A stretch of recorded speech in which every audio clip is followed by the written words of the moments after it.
Oui, bonjour, Benoît Charvet, président de la Maison de l'Europe Le Mans-Sarthe. Eh bien, notre association, Loi 1901, a pour but de promouvoir la citoyenneté européenne à tous les niveaux, de la maternelle jusqu'au senior, en passant par les études supérieures. Et nous sommes très contents aussi d'intervenir en faveur de la mobilité, notamment de la mobilité des jeunes, par les services volontaires européens, le corps européen de solidarité, par le biais d'Erasmus. Et nous sommes aussi centre d'information Europe Direct avec la commission de Bruxelles qui nous labellise sur cette qualité à diffuser de l'information pour mieux expliquer comment fonctionne l'Europe. Alors pour faire cela, nous sommes quelques bénévoles et puis nous avons 4 salariés, dont 3 à temps plein, qui sont là pour répondre à toutes les questions. Notre lieu, c'est le 1 rue Hippolyte Le Cornuet, en face de la place de l'Éperon. Et nous pouvons accueillir tous les jours toutes les personnes qui souhaitent avoir des informations sur le fonctionnement de l'Europe, pour recevoir une documentation, pour adhérer, ou bien pour solliciter une animation, un débat dans une école, auprès d'un centre social, comme les personnes le souhaitent. Enfin, nous avons des conventions avec des communes où nous mettons en place des points d'information Europe, de façon à ce que dans ces communes, que ce soit La Ferté-Bernard, que ce soit Sablé, que ce soit Arnage, La Millesse, Rouillon et donc Coulennes, nous essayons d'apporter dans ces lieux de la documentation et des expositions afin de mieux expliquer comment fonctionne l'Europe. Bonjour, moi c'est Pierre Salam, je suis directeur de la Maison des Langues et je suis accompagné par Arnaud, enseignant pour la Maison des Langues et pour le Dualir. Et Marianne, coordinatrice du Dualir, donc qu'on va vous présenter aujourd'hui.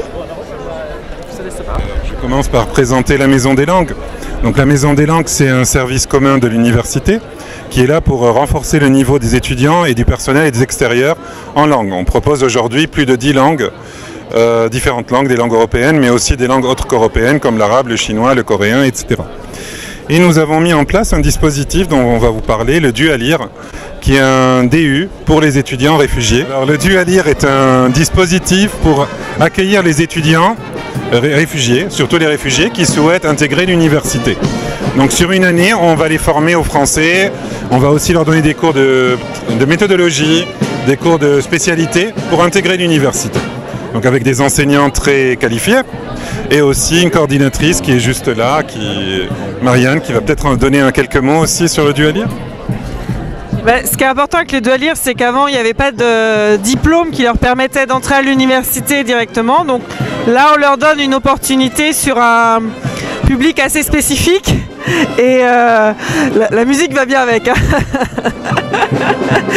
Et donc voilà, donc c'est vrai que c'est une nouvelle chance pour eux et on espère que ce dispositif va pouvoir durer longtemps et se pérenniser. Voilà. Je tiens à dire que c'est un dispositif qui a commencé comme un dispositif bénévole, avec beaucoup de bénévoles comme monsieur qui est là, qui est un des bénévoles qui intervient. Donc Jacques, je vous laisse vous présenter. Oui. Donc je suis bénévole au Dualir. J'assure une formation, disons, ou plus exactement un certain nombre d'éléments que je donne sur la culture française ou européenne. Voilà. Donc ce qui me marque, c'est la motivation des jeunes. Ils sont extrêmement motivés. C'est vraiment très enrichissant, à la fois pour eux et pour moi également. Je suis très, très heureux de faire cette activité. Vous avez des exemples à donner ? Par exemple, on a parlé de l'Europe, on en parle aujourd'hui, on a fait quelque chose sur l'Europe et là, ils ont été extrêmement demandeurs de comment l'Europe était orchestrée, comment ça fonctionnait. Donc c'était quelque chose d'assez étonnant pour moi de parler de cela avec des gens qui, a priori, n'auraient pas été normalement très intéressés par ça.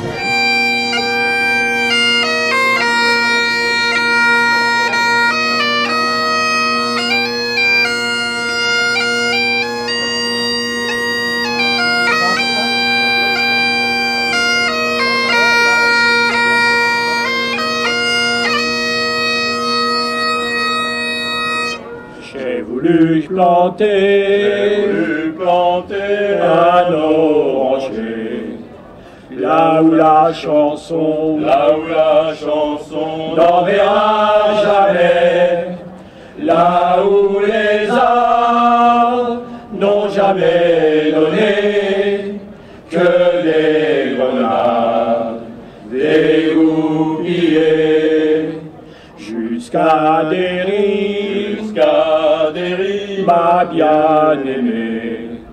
Sur mon bateau, j'ai navigué, j'ai dit aux hommes qui se battaient, je viens planter un oranger.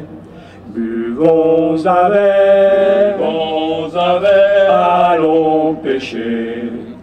Pas une guerre ne pourra durer lorsque la bière et l'amitié et la musique nous feront chanter.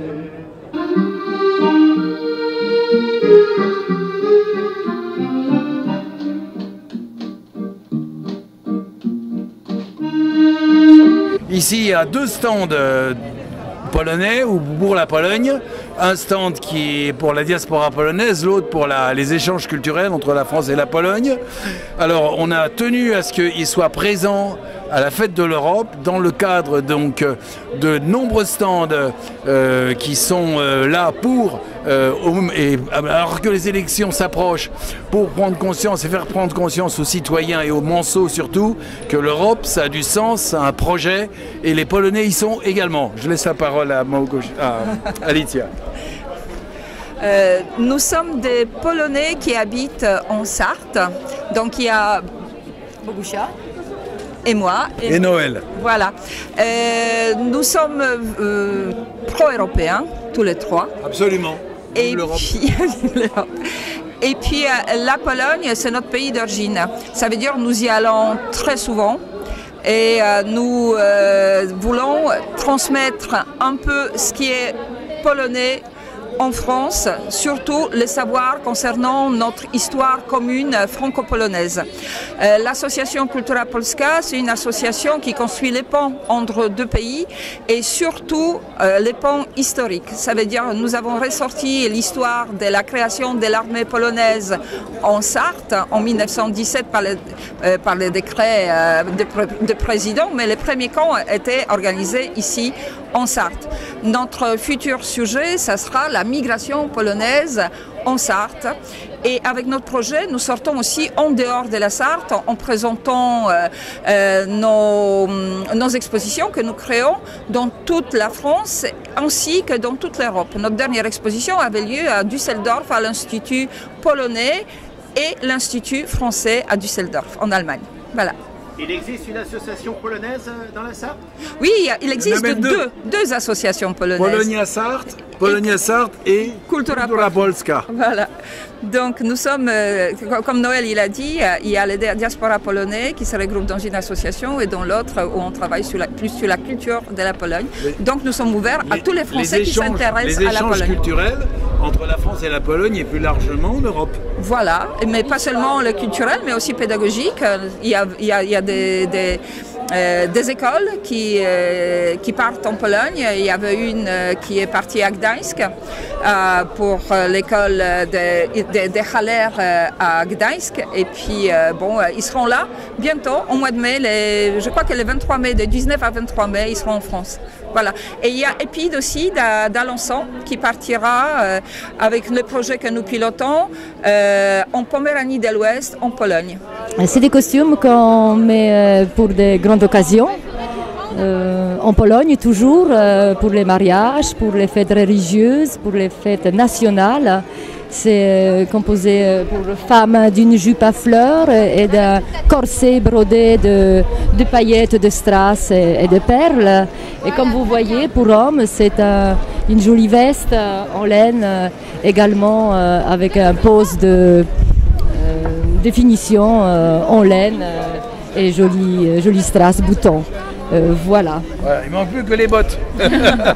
Oui, bonjour, je suis Florent Morancet, président de l'association Polonia Sarthe, qui existe depuis 2001 au Mans et qui rayonne sur toute la Sarthe et qui regroupe des Polonais et des Français qui sont désireux de partager l'amitié entre la Pologne et la France par des diverses activités.